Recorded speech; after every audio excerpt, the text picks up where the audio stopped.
Hi, Assalamualaikum. My name is Muhammad Shafiuddin bin Swadi. My metric number is 2023-168-831. Hello and good evening to my lecturers and my fellow friends. So today I'm going to do a video assignment and the topic is disaster recovery plan. So there are 5 content that I'm going to talk about. The first one is introduction to disaster recovery plan. Second one is phases in disaster recovery plan. Third is disaster recovery plan strategies for electronic records. And fourth is methods of record recovery, and the last one is methods of recovering damaged record. So the first one is the introduction. The disaster recovery plan is a written and approved course of action to take when disaster strikes, ensuring an organization ability to respond to an interruption in services by restoring critical business function. The plan also details how record will be handled prior to and during a disaster and after in the recovery stage. A disaster is a sudden emergency event that results in major loss of resources or disruption of operation for an organization. Disaster can result in significant financial damage such as destructive fire, flood causing major loss, or tornado. The plan also details how records will be handled prior to or before during a disaster and after in the recovery stage. It is also referred as contingency plans and emergency plans or disaster plans. Flooding is the most common cause of business interruption. Flooding from leaking roof, leaking air conditioner, overflowing toilets, broken water mains, broken water pipes, overflowing sewer system, and other water sources is a commonly occurring type of interruption to business activity. Fire or explosion, earthquake, hurricane, and building outage resulting from construction or environmental problems are more serious causes of business interruption. Hurricanes, earthquake, and the well-publicized bombing in major cities and inferior office buildings have alerted all businesses to the critical importance of a disaster recovery plan. So next, I'm going to talk about the phases of in disaster recovery plan. The objective to have phases in disaster recovery plan is to take a necessary precaution because records can be lost or damaged if there are no precaution taken. So there are four type of phases in disaster recovery plan. The first one is prevention, second one is preparedness, third one is responding, and the last one is recovery.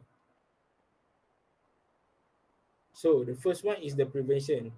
Prevention is the first phase of the disaster plan in which activities or measures are taken to reduce the probability of loss resulting from an emergency. If an emergency occurs, this measure reduces the likelihood that they will turn into RIM disaster. Second one is preparedness. Preparedness, the second phase is simply being prepared to respond when an emergency occurs. Once an emergency is recognized, personnel know what to do and whom to call. Preparedness activity also include developing a response team, developing and updating the plan, testing emergency system, training employees, stocking emergency supplies, arranging for recovery vendors, and establishing hot site. The third phases in disaster recovery plan is responding. Responding to emergency event means activity resources necessary to protect the organization from loss is the third phase. This activity occur before, during, or directly after an emergency and include contacting the response team, notifying appropriate authorities, securing facility, and notifying RIM recovery vendors. The last phases is recovery. Recovery also involves necessary activities to restore resources or operation quickly, especially vital systems and processes that will keep producing products and service as well as retaining customers. These activities include dehumidifying records, restoring data onto computers, and returning vital records from offsite storage.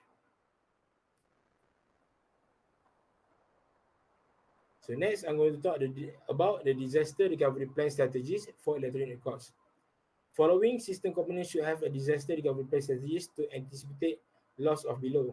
So if the computer room environment, it make sure to have a secure computer room with climate control, condition, and backup power supply, etc.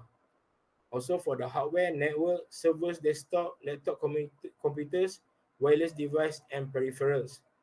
Connectivity, to a service provider like fiber, cable, wireless, and Centra. And the last one is software application, electronic data interchange, electronic mail, enterprise resource management, office productivity, etc. And the last one would be the data and restoration.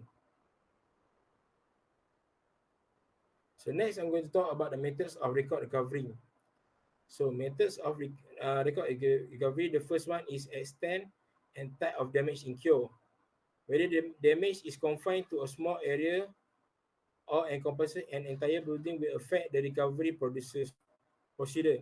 Large volume of intensively damaged record often required outside a system, whereas fewer less damaged record may be recovered in-house. Next one is I'm going to talk about the types of media. Different media forms require different recovery methods. For example, document require different techniques than do film and magnetic media. Knowledge of the various methods and how to apply them as appropriate for the different media types help prevent additional damage.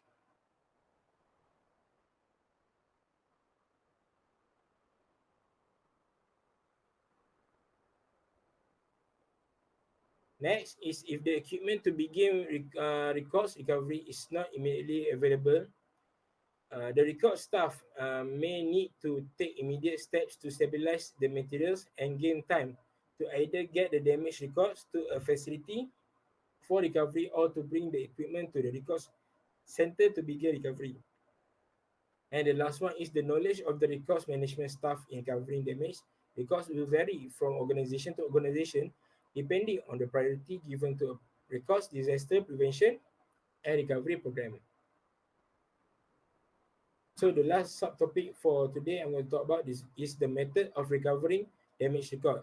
So there are four types of methods during recovering damaged records. There are vacuum freeze drying. Vacuum freeze drying refers to a process through which paper materials are frozen and then dried in a high heat chamber. It is the safest, most successful, and expensive recovery method. Next, we have vacuum drying. Vacuum drying is a process by which wet paper materials are placed into a chamber that pulls the moisture out by means of a vacuum. It is not recommended as the heat involved will damage the paper and photographic materials. Next, we have freezing. Freezing reduces wet paper materials to below freezing temperatures, stabilize them, and provides time to determine the appropriate course of action. Mold will not grow and deterioration from water will not occur while materials are frozen. And the last one, the last method that we have is air drying. Air drying should be performed only in a stable environment to inhibit the growth of mold. Thus, the ideal environment for air drying is 50 to 600 Fahrenheit and 20 to 35% relative humidity. So that's all for me. Thank you. And Assalamualaikum warahmatullahi wabarakatuh.